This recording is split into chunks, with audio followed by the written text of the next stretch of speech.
ఈ టైంలో కార్ ఆగింది ఏంటి?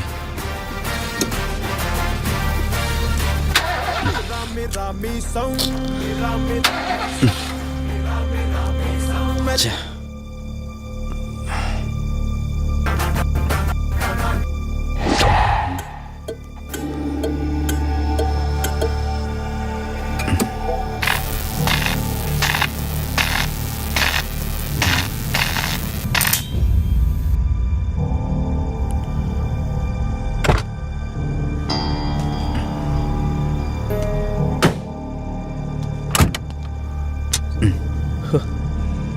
షిట్. ఈ టైంలో వాటర్ ఎక్కడ దొరుకుతుంది?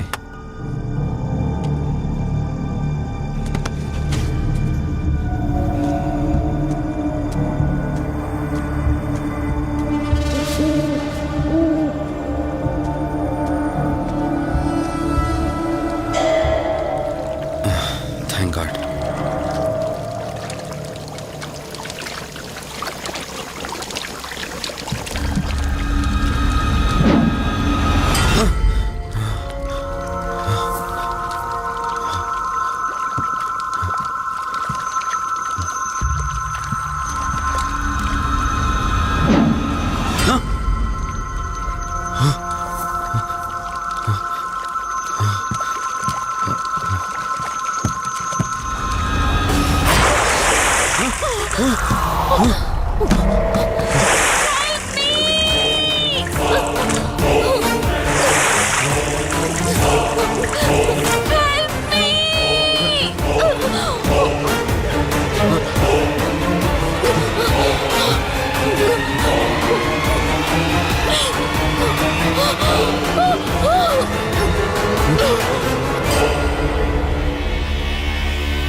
ఏంట్రా నువ్వు ఇంకా ఇంటికి వెళ్ళలేదా?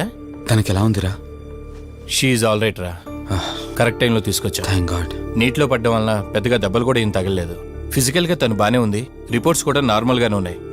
కాకపోతే ఏమైందిరా? She lost her memory. తనెవరు, తన అడ్రస్ ఏంటి, ఎంత అడిగినా కానీ చెప్పలేకపోతుంది. అంటే తనకి ఇప్పటిదాకా జరిగిందేది గుర్తులేదు. God, if you don't mind తనని ఒకసారి చూడొచ్చా? ష్యూర్. Room number 403. నువ్వు వెళ్ళు, నేను వస్తాను. ఓకే.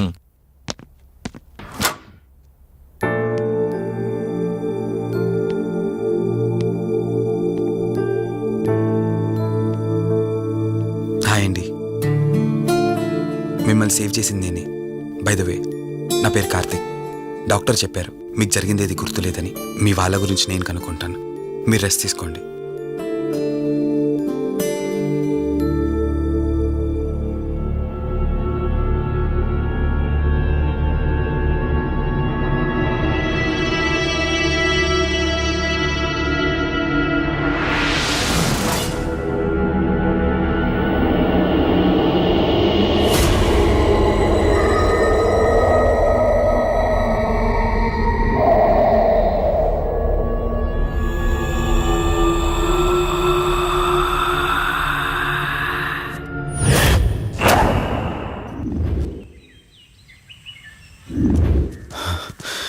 ఏంట్రా, ఈ రోజుల్లో సైన్స్ ఇంత డెవలప్ అయింది. ఆ అమ్మాయి నార్మల్ కండిషన్లోకి తీసుకొచ్చే దారేం లేదంటావా? అవునరా, నువ్వు చెప్పింది కూడా కరెక్టే.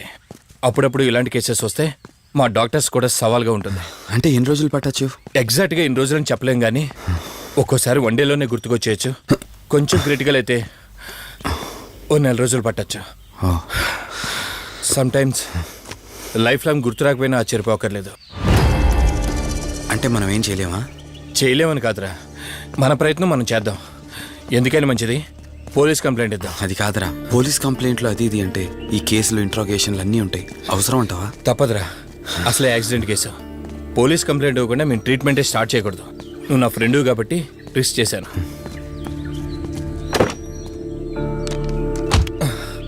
నువ్వేం కంగారు పడకరా. డిపార్ట్మెంట్లో నాకు తెలిసిన అంకుల్ ఒక ఆయన ఉన్నారు. నేను ఆయనతో మాట్లాడతాను. ఇంతకీ అమ్మాయి ఎక్కడ దొరికిందన్నా? అదే ప్రగతి నగర్ చెరువు. Good morning sir. Morning. Good morning. Good morning sir. Good morning. సమీర్ని ఒకసారి నా క్యాబిన్లోకి పంపిస్తారా? Okay sir. Good morning Karthik. Morning Sameer. మనం యుఎండే ఎంటర్టైన్మెంట్స్కి ఒక ఈవెంట్ చేస్తున్నాం కదా, దానికి మోడల్ సెలెక్ట్ చేయమన్నాను. ఎంతవరకు వచ్చింది? ఆల్రెడీ కొన్ని వీడియోస్ చూసి ఓ మోడల్ను ఫైనల్ చేశాను కార్తీక్.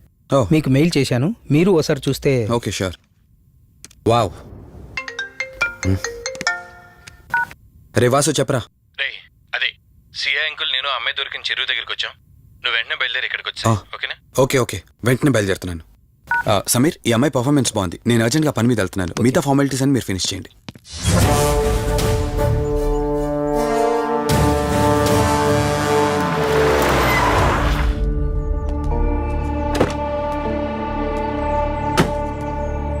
అంకుల్ నేను చెప్పాను కదా, నా ఫ్రెండ్ కార్తీక్. Hello sir. ఇక్కడే కదా నీకు అమ్మాయి దొరికింది? అవును సార్. ఇంత రాత్రి వాళ్ళని ఒక్కడవే ఇక్కడేం చేస్తున్నావు? బేసిక్గా I'm event organiser. Event finish చేసుకుని ఇటు వెళ్తుంటే అంటే ఇక్కడికి వచ్చాక నీ కారు ఆగిపోయిందంటావు? అంకుల్ వీడు నాకు చిన్నప్పటి నుంచి ఫ్రెండ్. వీడి గురించి నాకు బాగా తెలుసు. అలాంటి వ్యక్తి కాదు. కావాలంటే మా డాడీని అడగండి. నువ్వు చెప్పేది కరెక్టే కావచ్చు వాసు. ఈ ఒంటి మీద యూనిఫామ్ ఉందే దేన్ని పూర్తిగా నమ్మదు. ఓ పని చేయండి, రేపు పేపర్లో అమ్మాయి ఫోటో వేయించండి. తన వాళ్ళు ఎవరైనా వస్తారేమో చూద్దాం.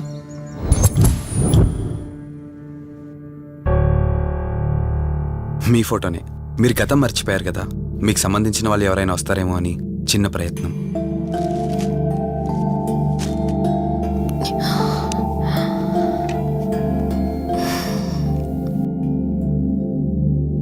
ఒకవేళ ఎవరూ రాకపోతే?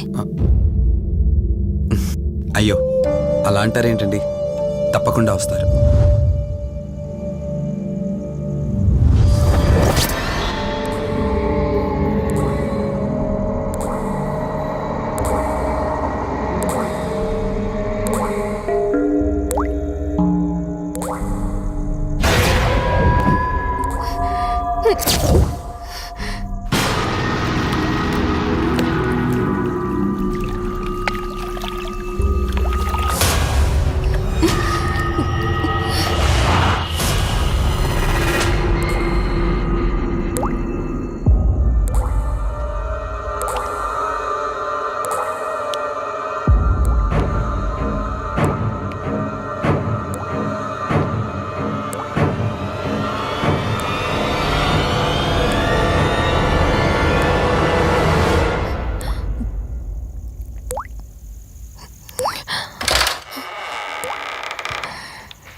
ఎవరు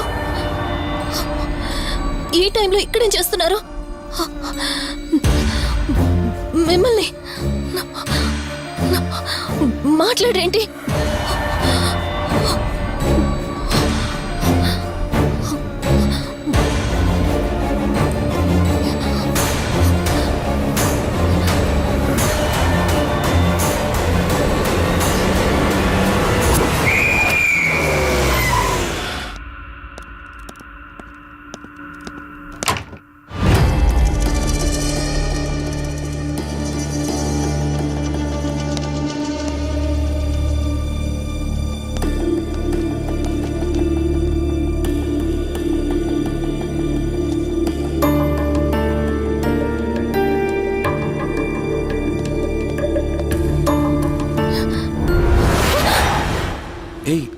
నేను కార్తిక్ని. ఏం సడన్గా అలా ఉలిక్కి పడ్డారు? భయంగా ఉంది కార్తీక్. ఏదో తెలియని భయం నన్ను వెంటాడుతోంది. కలని తెలిసినా మనసు నమ్మట్లేదు. ఇక్కడే ఉందామంటే ధైర్యం చాలట్లేదు. మర్చిపోయిన గతం కంటే నా ఒంటరితనం నన్ను ఎక్కువ భయపెడుతోంది. నన్ను ఇక్కడి నుంచి వేరే చోటికి తీసుకువెళ్ళగలవా కార్తీక్? భయంగా ఉంది కార్తీక్. మర్చిపోయిన గతం కంటే నా ఒంటరితనం నన్ను ఎక్కువ భయపెడుతోంది. నన్ను ఇక్కడి నుంచి వేరే చోటికి తీసుకువెళ్ళగలవా కార్తీక్? రేయ్, నీకేమైనా పిచ్చా? ఆ అమ్మాయిని ఇంటికి తీసుకెళ్తానంటేవేంటి? ఆ అమ్మాయి ఎక్కడి నుంచి వచ్చిందో ఎవరో కూడా తెలీదు. రేయ్, తను ఎవరు ఏంటని కాదురా. నువ్వైతే డాక్టర్గా తనని ట్రీట్ చేసి డిశ్చార్జ్ చేస్తావు. ఆ తర్వాత తను ఎక్కడికి వెళ్తుంది? ఇప్పటికే పేపర్లో యాడ్ ఇచ్చి చాలా రోజులు అవుతోంది. వాళ్ళ బంధువులంటూ ఇప్పటికొచ్చి ఒక్కరు రాలేదు. నువ్వు కూడా బంధువు కాదు కదరా. అనవసరంగా రిస్క్ తీసుకోకు. చూడు, నేను సిఐతో మాట్లాడతాను. రేపే అమ్మాయిని స్వచ్ఛంద సంస్థలోనే జాయిన్ చేస్తారు. ఆ తర్వాత ఏం చేయాలన్నది కూడా వాళ్ళే ఆలోచిస్తారు. ఇందాక నువ్వు అడిగావే బంధువా అని. హెల్ప్ చేయడానికి ఎటువంటి బంధం అవసరం లేదురా.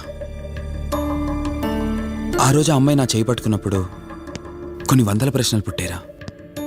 కానీ ఎప్పుడైతే ఆ అమ్మాయి కళ్ళలోకి చూశానో ఆ ప్రశ్నలన్నీ మాయమైపోయాయి. ఇలాంటి పరిస్థితుల్లో ఆ అమ్మాయిని ఒంటరిగా వదిలేసి చేతులు దులుపుకోవడం నాకు ఇష్టం లేదురా. రేయ్, ఫ్రెండ్గా చేయగలిగితే నాకు హెల్ప్ చేయి. ఆ సీఏతో మాట్లాడి ఎటువంటి ప్రాబ్లం రాకుండా చూసుకో.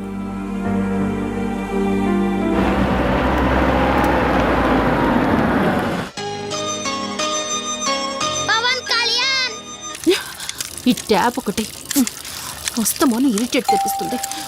వస్తున్నాను. షో. వస్తున్నానబ్బా. అమ్మయ్యా, వచ్చావా కార్తీక్? నువ్వు ఫోన్ చేసినప్పటి నుంచి ఆ ట్యాప్ కారుతూనే ఉంది.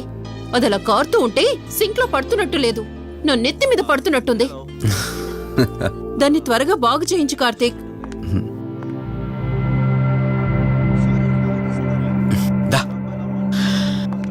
నేను చెప్తూ ఉంటానే, తనే మా వదిన. అన్నయ్య ఎప్పుడు ఫుల్ బిజీగా టూర్స్ తిరుగుతుంటాడు. కానీ మా వదిన మాత్రం నన్ను సొంత కొడుకులా చూసుకుంటుంది. ఇంతకీ ఈ అమ్మాయి చెప్పలేదు కదా, తను నా ఫ్రెండ్. హాస్పిటల్ పని మీద వచ్చింది వదిన. తన పేరు Anyhow, I'm Siddharth Roy. Madhumati. Madhumati. కొన్ని రోజుల పాటు మన ఇంట్లోనే ఉంటుంది. సరే, తనను పైకి తీసుకువెళ్ళి రూమ్ చూపించు. సరే, నువ్వు వెళ్ళమ్మా. రా.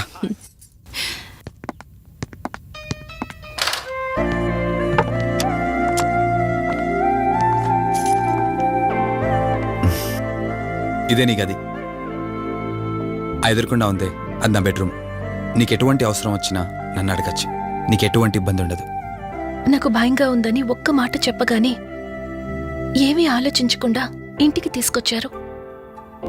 నా గురించి ఏమీ తెలియకుండానే ఎంతెందుకు చేస్తున్నారు? నాకు తెలిసిందల్లా ఒకటే, నేను చేస్తున్న పని నాకు కరెక్ట్ అనిపించింది, అందుకే చేస్తున్నాను. నేను కళ్ళు తెరిచిన తర్వాత చూసిన ప్రతి ఒక్కరూ మంచిగానే కనిపిస్తున్నారు. కానీ కార్తీక్ని చూసినప్పుడల్లా ఎన్నో సంవత్సరాల నుండి మా మధ్య అనుబంధం ఉన్నట్లు అనిపిస్తోంది. తన మాటలు వింటుంటే నాలో ఏదో తెలియని చిన్న ఆనందం కలుగుతోంది.